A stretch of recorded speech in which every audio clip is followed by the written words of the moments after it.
In this video, I want to show you how to change out a Softub control panel like this one.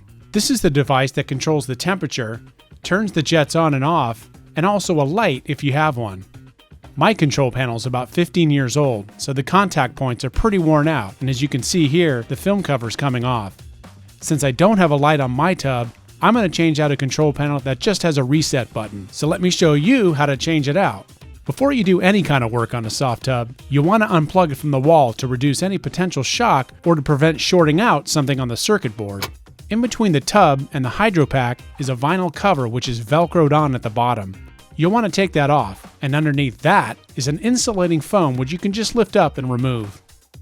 Once that insulating foam is out of the way, you'll see the hose clamps and all the hose connections from the hydro pack to the tub, which will have to be unscrewed.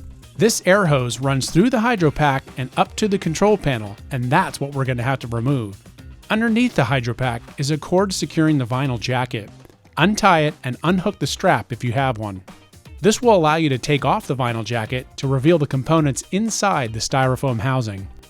Now that those steps are complete, we can empty the water. Unless it's urgent, I usually like to time any kind of work with the hydro pack when I know I need to drain the water. It's been about 6 months since I drained the water. Even though I periodically clean the filter, it's a great idea to drain the tub anyway to replace it with fresh water.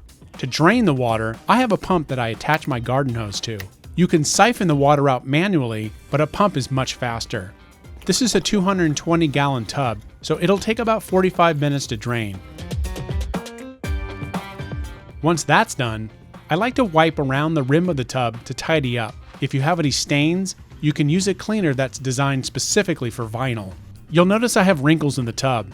Wrinkles are quite common. They're generally caused by having high chlorine levels or low pH levels, but I've since gotten these balanced out so the wrinkles haven't gotten any worse. I also wipe down and get all the dirt and grime out of the tub, so when I fill it back up, I have very clean water.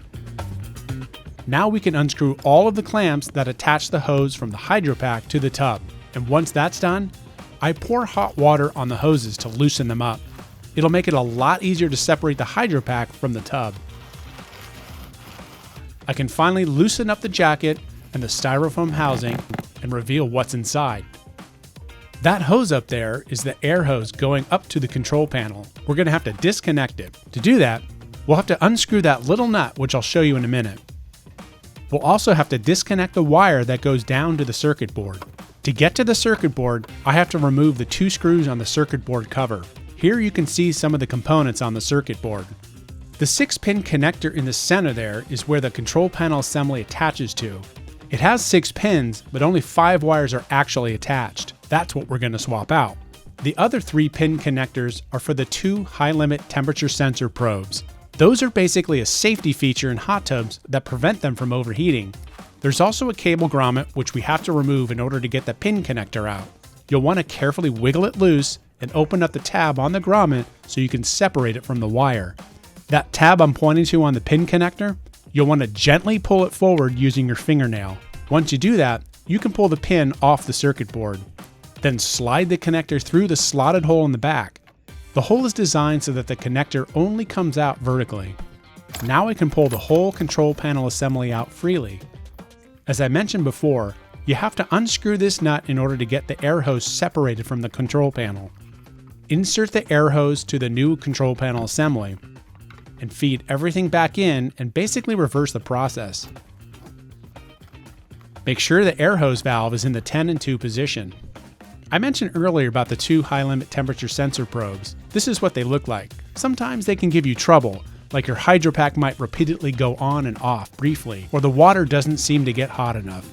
It's possible that one or both of them have gone bad. If you find them online, just make sure you get the exact ones that fit your circuit board. They go inside the back of the plumbing well, as you can see here, and the connectors go on the circuit board just the same way as the control panel does, which we're ready to do now. So I've threaded the wiring back through the slot on the circuit board casing, and now I'm going to reattach it to the circuit board. You should hear a click once they snap on, so you know you've got a good connection. On a side note, I've replaced the original rubber hose connectors. They hardened and became brittle, so I bought these clear vinyl connectors and they're great. You can also find these online for about $14 each. So now I have all the clamps ready. I make sure that I orient them all in the same direction so that it's easier to screw them on and off later. Again, I pour hot water on the one side of the connections because I only want that side to expand. It'll make it much easier to reattach the hoses. You may have to jostle the whole hydro pack a bit to get everything connected. Just make sure that you don't jostle it too much because you might break a component, particularly the delicate split nuts on the pump. So now we're done. I can fill the tub back up and plug it in. It takes about a half hour to fill up and about 24 hours to heat to 104 degrees. Lastly, my original Softub cover got waterlogged because of a leak in the material, so I went to a local hot tub store here in the Bay Area.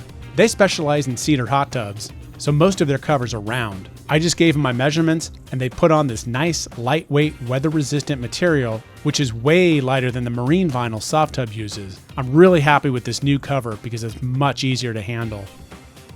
So that's it. There's not a whole lot of information on Softubs online and how to fix them, but hopefully this video has helped. If you have any questions, then definitely leave them in the comments section and I'll answer them if I can. Thanks for watching.